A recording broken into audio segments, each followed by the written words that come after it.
So here's the finished product. You can see how the extra room here allows me to go deeper. So it's designed so that I can reach anywhere in this 16-inch panel because I can go up to 10 inches deep on it. And you can see how it does a good job clamping the ends that I would have otherwise not been able to reach. I can still use the regular clamps on this end over here, but for these ones out here that are going to be in the middle, in a little bit too far, I can use a new clamp that I built this afternoon. As an aside, that was took me most of the day just to make these clamps, but it's a project I'll be able to use throughout the rest of this project. So as I progress, this first blue strip here, I'll just point to it. This first blue strip is already glued down, this light one is glued down to my backing board.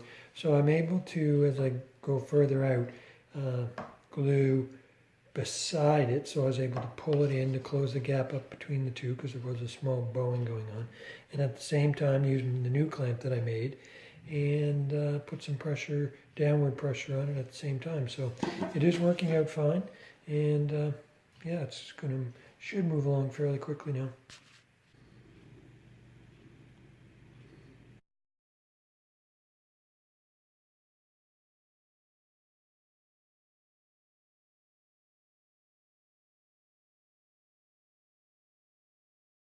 So these short pieces here, apologize for swinging around, are going to be fitting into here like this. So I need quite a few of them. So what I have done is I just set a stop block up on my chop saw, and then I'll go ahead and just cut a series of them and then glue them into place. And I'll show you when I get done.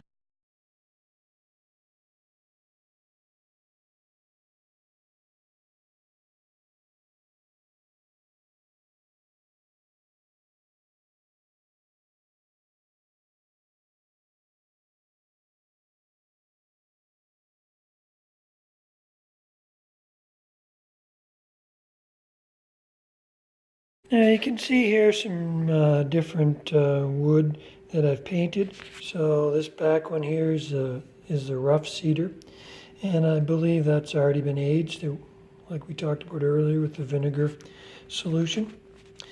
Down here I have 3 boards that I've done this morning. One is just a cedar with a very small amount of acrylic gray paint, and I just use the acrylic paints that I can buy at the dollar store, and I use those. So this was a silver paint that I put on this wood. Now, because it's rough, I just put it on and then left some of the color of the wood to show through. I wasn't really happy with the silver color, so then I did a white wash on top of that. For a wash, I just take a small amount of paint. This is actually a black wash, but a small amount of paint. Add quite a bit of water to it, so it's quite thin, and then go over the whole thing, which just kind of hits the highlights and lightens it up. Then on these two, which I want a little bit dark, I actually put some black on it, again from this wash here. But this time I took a stiff brush and just basically, you can see I dabbed a little bit here to get the majority of the paint off the brush, and then just ran the brush across, almost as if I was cleaning the brush, to just hit the highlights, just the top pieces of wood, and give them a little bit of black, again just to darken them up a little bit. So in the pattern that I'm going to use, I'm going to have both the lighter color without any black and then some of the darker ones beside that to give a little bit of variation. So now you can see the 2 strips here that have had both the silver paint, silver gray, and the white wash added to it. This one's a little bit brighter. It's still a little bit wet. I'm sure once it dries, it'll look more like the one beside it. These 2, I'm going to go ahead and do what I talked about earlier, and that is just put some black paint on this. Again, it's a wash, but I'm just getting a little bit on my brush, and then I'm just going to dab it on, and then take most of it off, and then just go up and down it, along it, almost as if I'm cleaning the brush, just to get a little bit of black paint just on the high spots of the wood.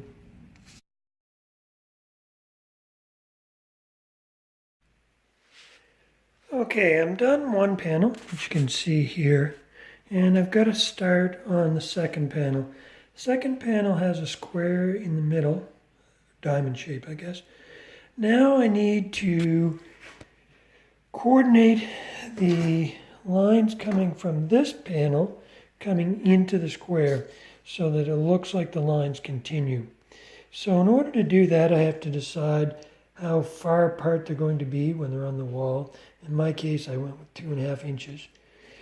So then it's just a matter of laying this board, which is the same blue color, to continue it into the other panel by laying it out onto the existing stripe, and then make a mark on where it's going to be coming into the other board, so I'll know where to go with that. And then I just check the other strip coming down just to make sure it's an equal spacing. And then once I get those two on, everything will build out from there in either direction, and they'll match. But I just need to get one reference strip on each end and then go from there. So again, you can see my maple board here, which is just rough lumber. It's got a little bit of discoloration, again, all of which will add to the final product. And you can see here, this is the actual frame. It's just a simple strip that goes around on all sides of the panel. And like I said, I'm going to go about a 1/4 of an inch thick on this, and I'll leave it at the full width of 7/8, which will actually be wider than the panel that I've made, so the frame will actually be a bit thicker than the framework. And you'll see that when I start to put it together. Hopefully you can see it, but I've just gone ahead and taken a strip, which I've again cut the width of the board that I had, which was about 7/8. It was a rough stock. And then I cut a shoulder here on it, so that will go around the panel, which will just clean up all the edges. And I left this surface, which will be out rough. So it was rough lumber to start with. I just left it rough, again, just to give it a little bit of texture.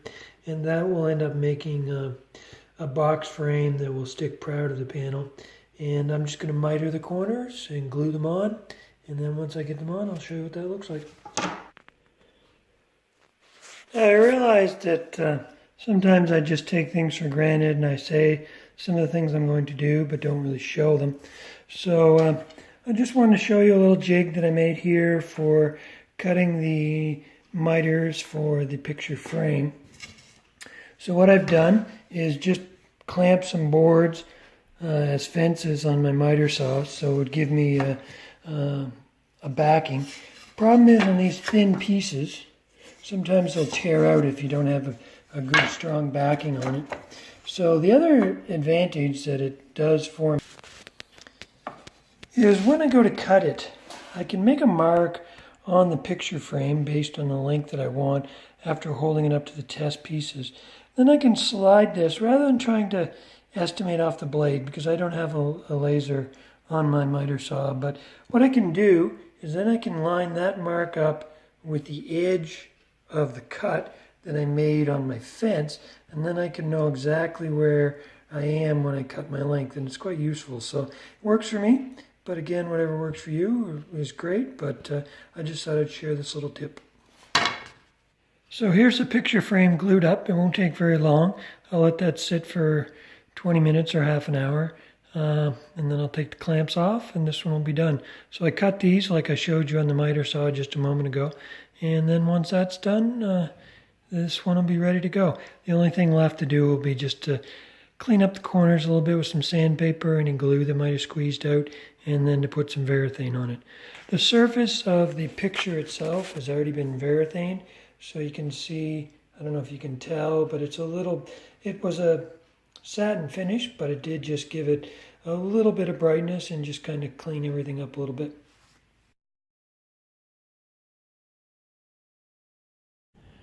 So here's the finished product. I have now that it's over, I have about 50 hours into the project and probably close to $100.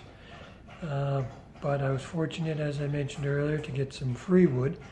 Otherwise, it would have cost me more by the time I bought the hardwood strips. But I'll turn around and show you the completed project, and I'm quite pleased with the way it turned out. So here it is.